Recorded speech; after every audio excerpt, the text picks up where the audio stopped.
Hi everyone, this is part 2 of the lecture for Module 12, Global Inequality, continuing on Chapter 9, pages 229 to 253. Okay, let's continue. So now we're going to talk about theories of global inequality. And we have several different theories. The first one are market-oriented theories. And they argue that the best possible economic consequence will result if individuals are free to make their own economic decisions uninhibited by governmental restraint. In other words, governments should not dictate which goods to produce, what prices to pay, or how much to pay workers. Markets, if allowed to develop fully, are the avenue of economic growth. This is the theory that we have here in the US, right? This is what we argue, that market, if rent-free, capitalism is going to create economic growth. So one of these theories is W. Rostow's modernization theory, which argues that low-income societies will develop economically only if they give up their traditional ways and adopt modern economic institutions, technologies, and cultural values that are present in high-income nations that emphasize savings and productive investment. In other words, they say these theories, Rostow's modernization theory argues low-income countries should copy everything that high-income nations do, and that in this way they will become high-income nations. Think about what you think about this theory. The other theories are dependency theories. They go back to Marx, and these theories argue that the poverty of low-income countries stems directly from their exploitation by wealthy countries and the multinational corporations that are based in wealthy countries. So low-income countries are locked into a spiral of exploitation and poverty caused by global capitalism. This theory also points to legacy of colonialism, this process through which Western nations established their rule in parts of the world away from their home territories. So Western nations in Japan established colonies to acquire raw materials such as petroleum, copper, and iron needed for factories or to control markets. And in this way, they exploited these low-income countries. The next theory is this world systems theory, which argues that the world capitalistic economic system is not merely a collection of independent countries, but rather has to be understood as a single capitalistic unit. Countries are connected by the expansion of capitalist world economy, which is made up of core, semi-periphery, and periphery countries. So, in other words, we can look at the world systems theory as having four elements. We can talk about world market for goods and labor, meaning that you can produce things in one country and sell them all over the world. We can see division of population into economic classes, particularly capitalists and workers, right? This is a little bit also a Marxist theory.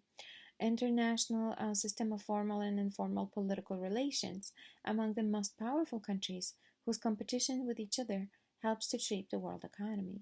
Think about how powerful US is and China and how they shape the world economic policy. And furthermore, we can divide the world into three unequal economic zones: core, semi-periphery, and periphery, where the wealthier zones exploiting the poorer ones. So the core, we can think about high-income nations, made of the most advanced industrial countries that share most of the profits of the world's economic system. Again, the US, Japan, countries of Western Europe. Semi-periphery is made up of countries that supply sources of labor and raw material to the core countries and the world economy, but are not themselves fully industrialized. Those are basically middle-income nations. And periphery is made up of countries that have a marginal role in the world economy and are thus dependent on the core producing societies for their trading relations.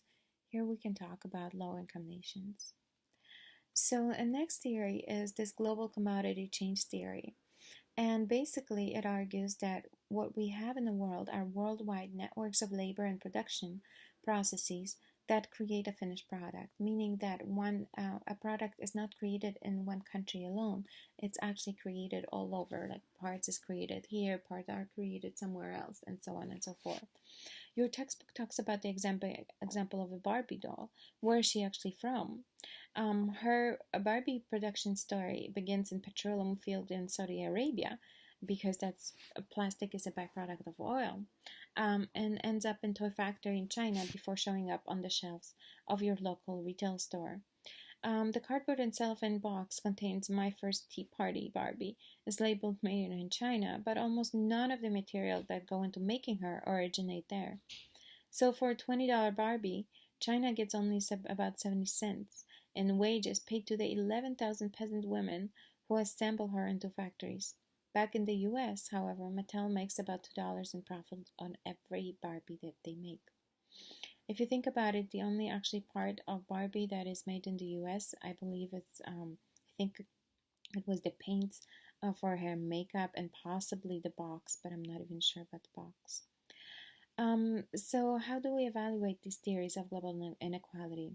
Market-oriented theories recommend adoption of modern capitalist institutions.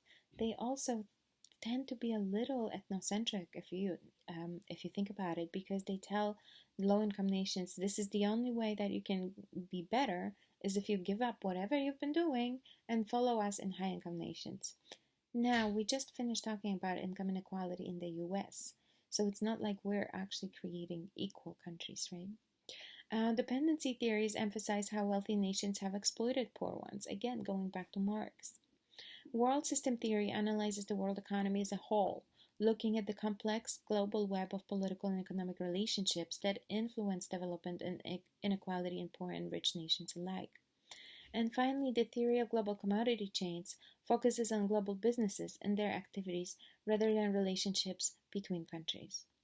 Here's another graph of global inequality. You can not only look at the GNI, right, the global national income, but the total population of these countries, annual population growth, life expectancy. Of course, it's much higher in high-income nations where we have all these facilities and health services than in low-income nations. There's also fertility rate and so on. So I'd suggest you take a closer look at that. So the question remains, is global poverty increasing or decreasing? While percentage of people living on less than $1.25 a day has declined between 2005 and 2008, these positive trends mask some very disturbing differences between regions and countries. So the steep drop in percentage of people living in extreme poverty is not matched, unfortunately, by an equally steep drop in number of people. So this is because the world population has grown during the past 30 years. So we have not, maybe, some people are doing better, but a lot are actually doing not so good. Total number of people living in extreme poverty has declined somewhat by less than a third, from 1.9 billion to 1.3 billion people. But a good part of the global reduction in extreme poverty can be attributed to a single country, China. Between 1990 and 2008, the number of Chinese subsisting on less than $1.25 a day declined from 683 million to 173 million. Think about why that is. Think about where all of our products are produced. It's China, right? So a lot of, you have a lot of manufacturing jobs going there, and therefore you pay more money there, and that might lift a lot of people in that one particular country out of poverty. And here's some graphs. We can look at extreme poverty by region between 1990 and 2008. So the very blue are in 1990 and 2008 is in these green graphs. So you can see what actually happened.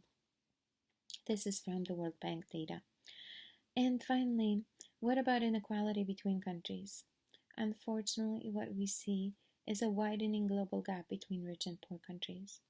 In 2012, just to give you a statistic, the average person in a typical high-income country earned nearly $36,000, which is almost 150 times greater than the $250 earned by his or her counterpart in Burundi that same year.